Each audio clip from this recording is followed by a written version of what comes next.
Mi papá se llamaba Alejandro Forni y todo el mundo lo conocía como Sandro Forni. Él nació un 30 de marzo de 1922 en San Giovanni in Persiceto, provincia de Bolonia y la región Emilia-Romagna en Italia. Él era el cuarto hijo de una familia de 7 hijos. Vivían en otro pueblo que está cercano, unos 5 kilómetros de San Giovanni, que se llamaba Santa María delle Budrie. Ellos eran una familia humilde, no tenían otro bien, diríamos, que la unión de la familia y el convivir y el estar y la educación que la misma familia le estaba brindando, ¿no es cierto? Tuvo la suerte de hacer la secundaria porque un tío de él, era sacerdote en una institución religiosa de otro pueblo que se llamaba Rimini, y él pudo hacer hasta el 3er año de la escuela media, que sería para los italianos la enseñanza completa, diríamos, la primera enseñanza. Entonces él venía con un bagaje distinto de saberes. Pero la vida no le fue fácil a la familia y él tuvo que volver a trabajar y ser el ayudante albañil del papá, que se desempeñaba como albañil, además de ser el sacristán de la iglesia de Santa María delle Budrie. Ahí él aprendió los primeros saberes del albañil, los gajes del oficio, pero también ayudaba en lo que era el día a día en las cosas de la iglesia. Por ejemplo, tocaba las horas, tocaba las campanas para avisar distintos momentos del día o distintos aconteceres que venían, por ejemplo, una tormenta, por ejemplo, en la época de guerra también había toques de campana especiales para avisar y alertar a la población de que se tenían que esconder. Después vino la guerra y ahí sí, y también él ya tenía edad como para irse al servicio militar y le tocó ir a Pordenone, donde estaba en una base de aviación, donde su deber era cargar y mezclar los combustibles para los aviones militares. Después viene la última parte, la rendición, diríamos, de Mussolini, y le toca volver otra vez a su ciudad, a su pueblo, ¿no es cierto? Porque comienzan a haber distintos bandos sobre los que querían ayudar, seguir con el dominio de Mussolini y los que estaban en contra. Entonces él estaba en contra, por supuesto, y tuvo que volver a su ciudad escondido, caminando de noche en lo que serían los bosques y las campañas, escondiéndose en las casas abandonadas, derruidas que había, y así llega a Le Budrie. Y él, como ya habíamos dicho, siempre fue una persona de la religión, siempre fue una persona de fe. Entonces, junto con la Acción Católica Italiana, defendían al sindicato como libre. Cada uno se podía afiliar al sindicato que quería.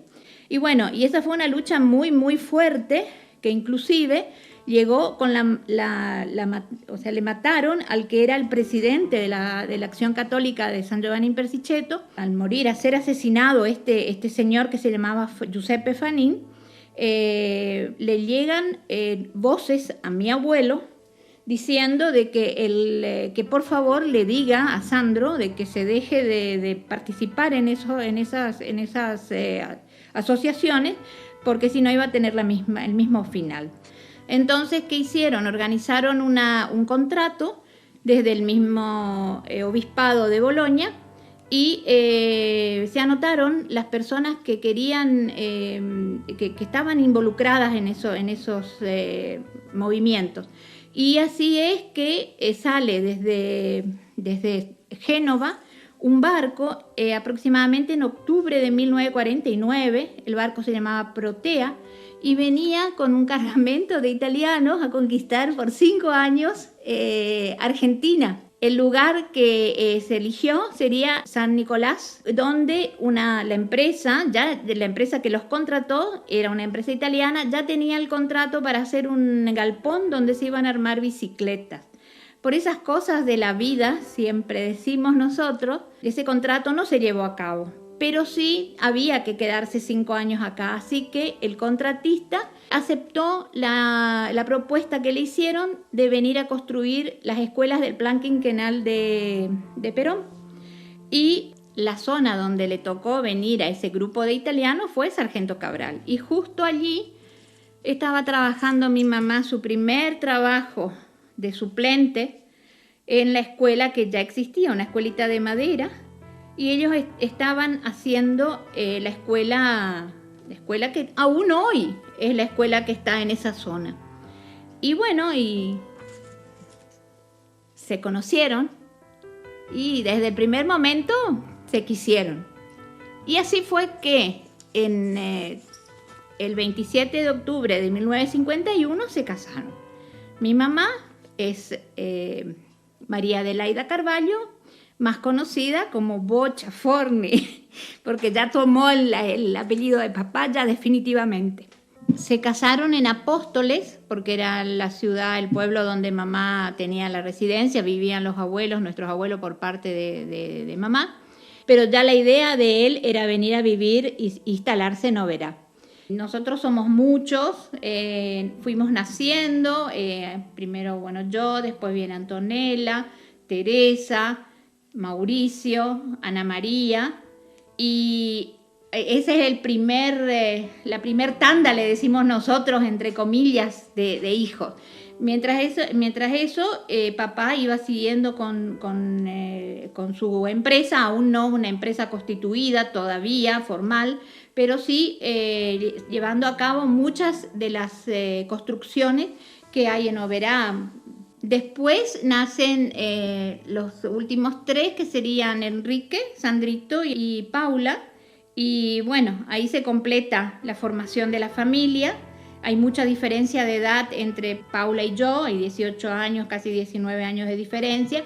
O sea que siempre había de todas las edades, siempre gente de todas las edades, amigos, vecinos, siempre en la casa. La casa siempre fue con el consentimiento de papá como un puerto de mar. Todo el mundo venía, todo el mundo se hacía pie, necesitaba pasar un rato tranquilo o no tan tranquilo, pero sí en compañía, y venían acá. Muchas veces amanecían tanto papá con algunos amigos y picando, conversando, acordándose de las épocas pasadas, sobre todo de las primeras épocas de Oberá, donde la verdad fueron pioneros, porque no había nada. La empresa siguió construyendo, se formalizó con el nombre de Marsam, sería Mario y Sandro, la unión de los dos nombres, y bueno, y ahí sí fue el boom de la construcción.